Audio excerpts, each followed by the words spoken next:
જે કોઈ રોકાણકારો કોઈ પણ કારણથી ડરના કારણે બહાર નથી આવતા તો એમને ફરીથી વિનંતી કરું છું કે તમારે ડરવાની કોઈ જરૂર નથી. તમે બહાર જેટલા આવશો જલ્દી એટલો જ વહેલો આપણો પ્રશ્ન પતશે. આમાં કોઈને કોઈ ફરિયાદ જ નથી, પણ જે કોઈ રાજકીય ષડયંત્ર થયું છે એ આખું ષડયંત્ર આપણે જો તમારો સાથ વધુ ને વધુ હશે ને તો આખા ષડયંત્રને આપણે બહાર પાડી શકીશું અને બીજેડને પણ વહેલી તકે આપણે બહાર લાવી શકીશું. We support BJD. We support BJD. We support BJD. Support BJD.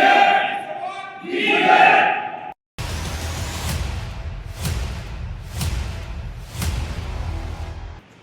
નમસ્તે મિત્રો, આપ સૌ જાણો છો કે સાબરકાંઠાની અંદર બીજેડ બાબતે જે કોઈ આખો કેસ રાજકીય કારણોસર ઊભો કરવામાં આવ્યો છે એ આખા કેસનું જે કોઈ જે તે વખતે મોટી મોટી વાતો કરી 6000 કરોડનું કૌભાંડ, મહાઠગ, કૌભાંડી, આ બધી જે ઉપજાવી કાઢેલી વાતો હતી એ વાતોનું ગઈકાલે જાણે કે સુરસુર્યું થઈ ગયું હોય એવી પરિસ્થિતિ ઊભી થઈ છે અને આ સત્યની સૌથી પહેલી જીત છે. ગઈકાલે સીઆઈડી ક્રાઇમ દ્વારા જે ચાર્જશીટ રજૂ કરવામાં આવી છે એ ચાર્જશીટમાં ફક્ત 172 કરોડનો આંકડો મૂક્યો છે.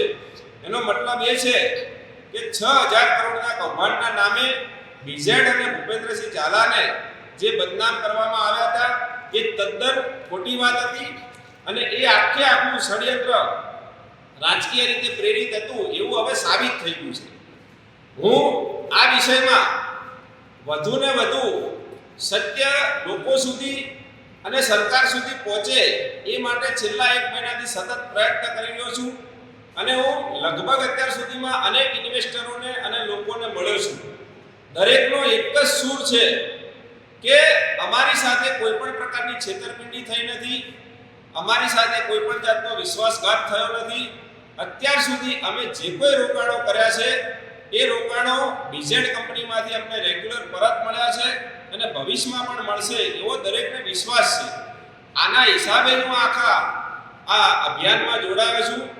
આ પહેલા પણ આપણે ગયા રવિવારે પણ ઇન્વેસ્ટરોની બેઠક રાખી હતી, ત્યારે પણ ઇન્વેસ્ટરો હાજર હતા. આજે એનાથી મોટી સંખ્યામાં હાજર છે અને હજી હું બીજેડના તમામ ઇન્વેસ્ટરોને આગ્રહભરી વિનંતી કરું છું કે તમે બહાર આવશો તો બીજેડ વહેલામાં વહેલી તકે આપણી વચ્ચે હશે. કોઈએ ડરવાની જરૂર નથી.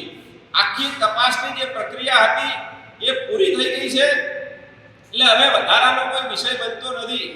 તમને એવો ક્યાંય ડર હોય કે અમારા પૈસા જે અમે રોક્યા છે એનો અમારે જવાબ આપવો પડશે તો ફરીથી હું આ વિડીયોના માધ્યમથી કહું છું કે તમારા પૈસાનો હિસાબ તમારે ફક્ત ને ફક્ત પૂછે તો ઇન્કમ ટેક્સ વિભાગને આપવાનો છે. પોલીસને ક્યાંય આ વિષયનો જવાબ તમારે આપવાનો નથી રહેતો. એટલે તમારે ડરવાની કોઈ જરૂર નથી. તમારા માટે આ સત્યની લડાઈમાં હું સૌથી પહેલા છું. એટલે જ્યાં કંઈ પણ થશે ને તો સૌથી પહેલો ઘા મારી ઉપર થશે. હું તમારા માટે લડી રહ્યો છું. હું બીજેડના રોકાણકારો માટે લડું છું, ફક્ત બીજેડને છોડાવવા માટે નથી લડતો. બીજેડ છૂટે, તમારું જે રોકાણ છે એનું રેગ્યુલર વળતર મળે અને જે કોઈ મૂડી આપણી ફરતી બંધ થઈ ગઈ છે એ મૂડી ફરતી થાય એ માટેનો મારો પ્રયત્ન છે. એમાં આપ સૌ બહોળી સંખ્યામાં જ્યારે પણ મીટિંગ હોય ત્યારે પધારો એવી હું વિનંતી કરું છું. કોઈએ ડરવાની જરૂર નથી. હવે આપણી લડાઈ લગભગ 70% પૂરી થઈ છે. ચાર્જશીટ બી થઈ ગઈ છે અને ધીમે ધીમે આપણે નીચે ને ઉપર જઈ અને નામદાર કોર્ટના માધ્યમથી અને સરકારને મળી અને બીજા જે કોઈ આમાં યથાયોગ્ય પ્રયત્નો કરવાના લાગે એ પ્રયત્નો કરી અને આપણે બીજેડને વહેલા વહેલી તકે બહાર લાવી શકીશું એવો મને સંપૂર્ણ વિશ્વાસ છે. એટલે કોઈ પણ રોકાણકારે ડર્યા વગર મીટિંગમાં આવો એવી હું વિનંતી કરું છું. આપણી સાથે જે ઇન્વેસ્ટરો છે એમને પણ આપણે એમાંથી પણ 2-5 જણને મળીશું, ચર્ચા કરીશું એમની સાથે કે ભાઈ તમને ખરેખર કોઈ પ્રોબ્લેમ છે કે નહીં. પહેલા તો બધા જ એમાં તમને ભાઈ બીજેડ પર પૂરેપૂરો ભરોસો છે? હા. તમારા પૈસા ક્યાંય ઘસાડા છે? હા. તમારી સાથે કોઈ છેતરપિંડી થઈ છે? હા. આ સાંભળો, બધા કહે છે કે અમારી સાથે કોઈ છેતરપિંડી થઈ નથી, પણ રાજકીય ષડયંત્રથી આખો કેસ ઊભો કર્યો છે અને જે લોકોએ આમાં ભાગ ભજવ્યો છે એને પણ ભવિષ્યમાં આપણે બહાર લાવીશું. અત્યારે આપણો સૌથી પ્રયત્ન મુખ્ય એ છે કે બીજેડ વહેલા પહેલી તકે બહાર આવે અને જે કોઈ આપણા રોકાણકારોના પૈસા એમાં રેગ્યુલર વળતરના અને ઇન્વેસ્ટના પૈસા છે એ આપણને વહેલામાં વહેલી તકે પાછા મળે એ માટેનો આપણો પ્રયત્ન છે. આપણે એક બે ઇન્વેસ્ટરો સાથે પણ વાત કરીશું.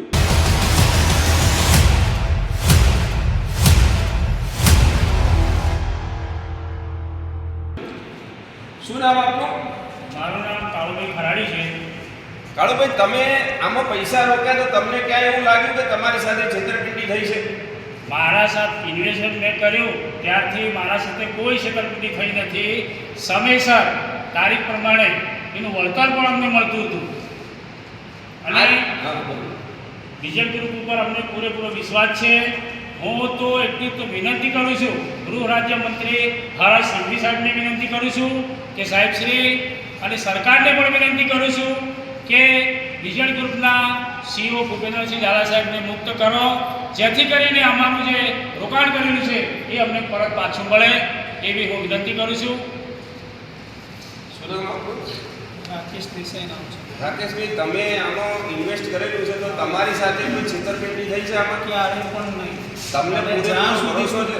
પૂરેપૂરો ભરોસો છે અને ભૂપેન્દ્રસિંહ ઝાલા હતા અહીંયા ત્યાર સુધીમાં તો કોઈ પ્રોબ્લેમ હતો જ નહીં, પણ એ ગયા છે એના પછી દરેક ઇન્વેસ્ટરને પ્રોબ્લેમ જ પ્રોબ્લેમ. એટલે મૂળ ફરિયાદ થઈ પછી જ રોકાણકારો ફરિયાદ પછી હેરાન ફરિયાદ થયા છે. પછી જ હેરાન થયા. બાકી કોઈને કોઈ તકલીફ નથી. કોઈ પ્રકારની કોઈ એટલે તકલીફ મૂળ એવું લાગે છે કે આ ફરિયાદ ઊભી કરીને તમને હેરાન કરવા માટેનો પ્રયત્ન 100% છે અને આ સરકાર ફરિયાદથી આમનો કહેવાનો મતલબ એ છે કે આ ફરિયાદથી ખાલી બીજેડ હેરાન નથી થયા પણ હજારો ઇન્વેસ્ટરો હેરાન થયા છે.